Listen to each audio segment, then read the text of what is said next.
शाहमूद कुरैशी साहब प्लीज।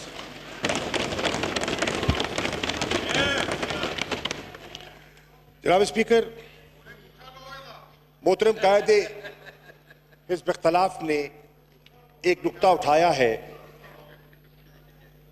तय ये हुआ था, if I am not wrong, और परवेज खटक साहब और दीगर मोअज़्ज़ज़ मेंबरान ऑपोजिशन के साथ ये बात तय हुई थी कि बजट पर कायदे हिज़्ब इख्तिलाफ जो अमेंडमेंट बिल पेश किया जा रहा है, फाइनेंस अमेंडमेंट बिल, उस पर इजहार फरमाएंगे और उसके बाद वजीर खजाना अपना नुक्ता नजर पेश करेंगे। लेकिन कायदे हिज़्ब इख्तिलाफ ने मुनासिब समझा कि वह साहिवाल के जो एक दर्दनाक वाकया है उस पर अपनी राय का इजहार करें। मैं अर्ज करना चाहूंगा जनाब speaker,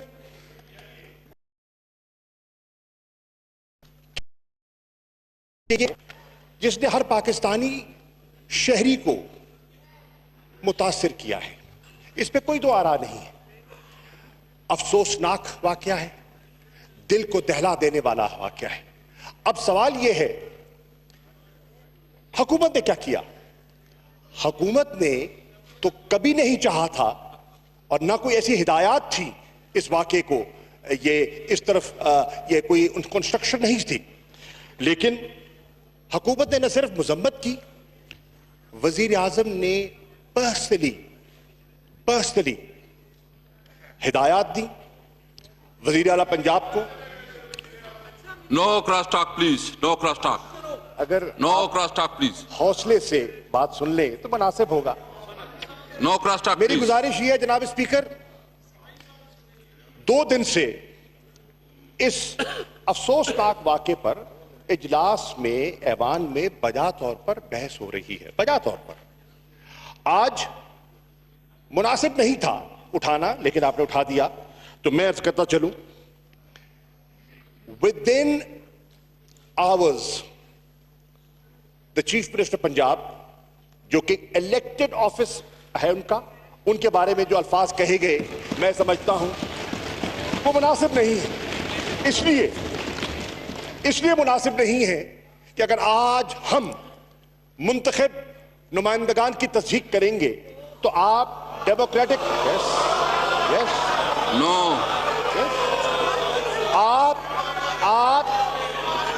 no cross talk please, no cross talk please, no cross talk please. बात कीजिएगा, आप जरूर बात कीजिए, आपको रोकना कोई नहीं है। देखिए इस तरह नहीं होता, इस तरह ना करे जी, इस तरह ना करे प्लीज। हौसले से सुन तो ले, नो क्रॉस टॉक प्लीज, सुन तो ले, आप सुन तो ले, आप जवाब दीजिएगा। Khwaja Sahab, no cross talk please. मैं देखिए इस तरह ना करे ख्वाजा साहब, आप क्रॉस टॉक ना करे प्लीज। आप कोई जमहूरी रवायात की खिदमत नहीं करेंगे अगर आप ऐसा करेंगे। पहली बात तो ये है, जी प्लीज, पहली बात तो ये है कि फिल फॉर आपने फिल फॉर प्लीज, फिल फॉर ये तरीका नहीं है ये जनाब, इस तरह ना करे प्लीज। ये जिस तरह हमने एक डेकोरम बनाया है, मैं सर एक मिनट, हमारी आज डिस्कशन भी हुई है, हमने एक चीज पे भी की थी, मुनासिब नहीं है क्योंकि आपने हाउस का वो करे।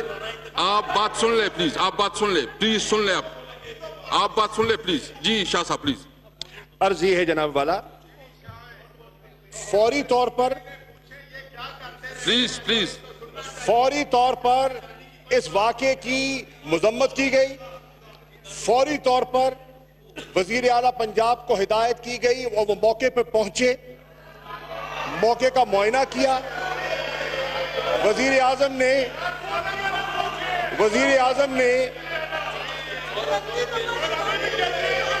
प्लीज जनाब स्पीकर, नो प्लीज। अब मेरी कायदे इसमें खिलाफ से गुजारिश है कि अगर आप इंटरवीन फरमाएं तो इसलिए फिर माहौल, फिर देखिए आपको हम एहतराम से सुनते हैं। अगर आप अपने बेंचेस को फौरी तौर पर न सिर्फ मजम्मत की गई, मौके पे पहुंचे, वजीर आजम ने कहा कि 72 घंटों के अंदर मुझे उसकी रिपोर्ट चाहिए। जेआईटी तश्कील पाई गई, जेआईटी ने अपना काम मुकम्मल किया और जेआईटी ने पूरे हालात वाकयात का जायजा लेने के बाद, एविडेंस रिकॉर्ड करने के बाद इस नतीजे पर पहुंची कि वो जो खलील फैमिली थी वो बेकसूर थी, इनोसेंट थी और उनको बिल्कुल हम समझते हैं कि कत्ल किया गया। अब जनाबे वाला मैं उसकी भी वजाहत कर देता हूं, राणा साहब अब इसकी वजाहत कर देता हूं। उन्होंने बिल्कुल 30 दिन नहीं मांगे। उन्होंने जो वो 3 मासूम थे, वालिद, वालिदा और 13 साल बच्ची, उनका एग्जामिनेशन के बाद इस नतीजे पर पहुंचे कि they had nothing to do with any crime, no were they terrorist, they were innocent citizens of Pakistan और उनको नाहक मारा गया। अब जनाबे वाला माजी की तरह हुकूमतें चीजों को दबाने की कोशिश करती रही, इस हुकूमत ने दबाने की कोशिश नहीं की, बिल्कुल दबाने की कोशिश नहीं। कोई पर्दापोशी नहीं की गई। किसी सरकारी अफसर को प्रोटेक्शन देने का न मकसद था, न है, न होगा।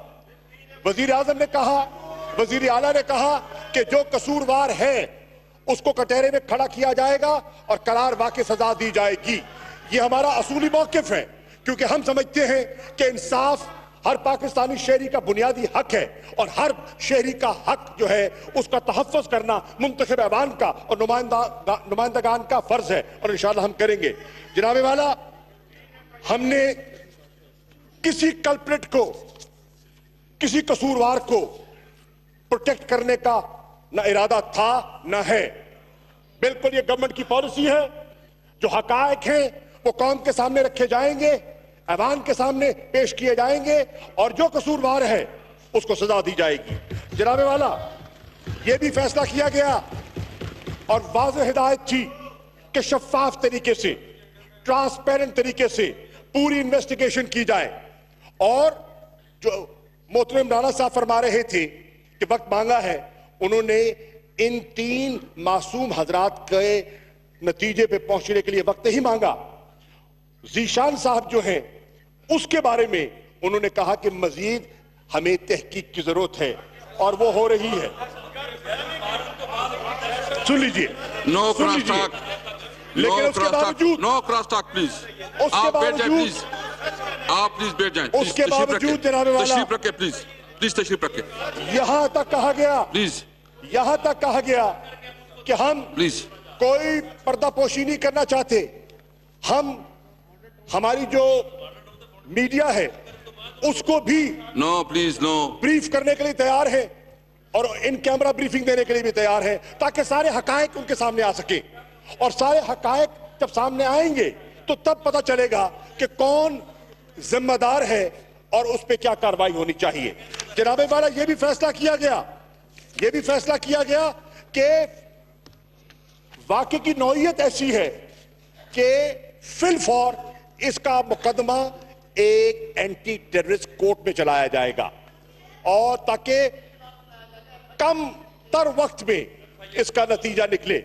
एफआईआर दर्ज की गई नहीं, एफआईआर दर्ज की गई।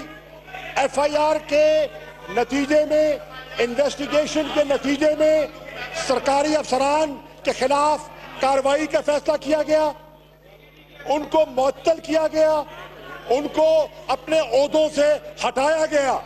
जनाब वाला, ये फर्क है। इस हुकूमत ने जो पुलिस ऑफिसर्स ने तजावुज किया उनको प्रोटेक्ट नहीं किया और कहा कि उनको हम बेनकाब करेंगे, कहा हम कटहरे में खड़ा करेंगे। हम कोई पर्दापोशी करने का इरादा नहीं रखते। जनाब वाला, मैं ये भी अर्ज करता चलूं कि वो जो सीटीडी के सरबराह है, एफआईआर नंबर 33, ये सारा बताएं, सारी डिटेल इसमें लिखी है। ये सारी एफआईआर आप प्लीज तशरीफ रखें प्लीज, ये इस तरह नहीं होगा। आप प्लीज तशरीफ रखें। नासिब, मेरे ख्याल में ये मुनासिब नहीं है। आप तशरीफ रखें प्लीज, आप तशरीफ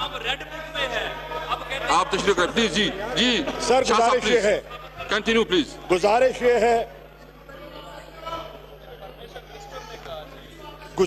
है आप please no cross talk.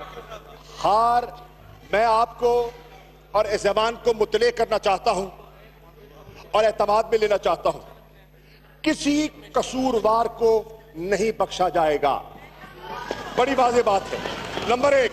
Number दो, कौन से और अवाम से हकायक नहीं छुपाए जाएंगे, पर्दापोशी नहीं की जाएगी और एक फेयर ट्रायल होगा और फेयर ट्रायल में हकायक सामने आएंगे, ट्रांसपेरेंट तरीके से सामने चीज रखी जाएगी और वो जो मासूम मुतासरीन हैं उनकी निगहदाश्त के लिए हुकूमत और स्टेट अपनी जिम्मेदारी निभाएगी और उसका तरीकाकार ऐसा बनाया जाएगा कि उनकी कफालत की जाए और उनको प्रोटेक्ट किया जाए हर लिहाज से। तो जनाबे वाला हमारी गुजारिश ये है, मेरी गुजारिश ये है कि एक अफसोसनाक बड़ा दर्दनाक वाकया है। आपने उसको उठाया, बजा तौर पर उठाया, वो आपका इस्तेकाक है, लेकिन अब 2 दिन बहस होती रही, सामने चीजें आ गई और मजीद आ जाएंगी। अब मेरी गुजारिश ये है कि इसको पॉलिटिकल पॉइंट स्कोरिंग के लिए इशू ना बनाया जाए, बिल्कुल ना बनाया जाए। मेरी गुजारिश ये ना करें, किसी के जख्मों पर मरहम रखने के बजाय नमक पाशीदा की जाए। No cross talk please. ये इंसानियत के और इंसानी तकाज़ों के खिलाफ है और मेरी गुजारिश ये है कि अब जो आपने तय किया था उसके मुताबिक आप अपनी कार्रवाई को आगे बढ़ाएं। शुक्रिया जी। Item number 5, mister Asad Umar, minister for finance and revenue economics affair. जी जो तय हुआ था खुर्शीद शाह साहब, जो नहीं नो एक हमारी अंडरस्टैंडिंग बन गई थी, उसके मुताबिक जी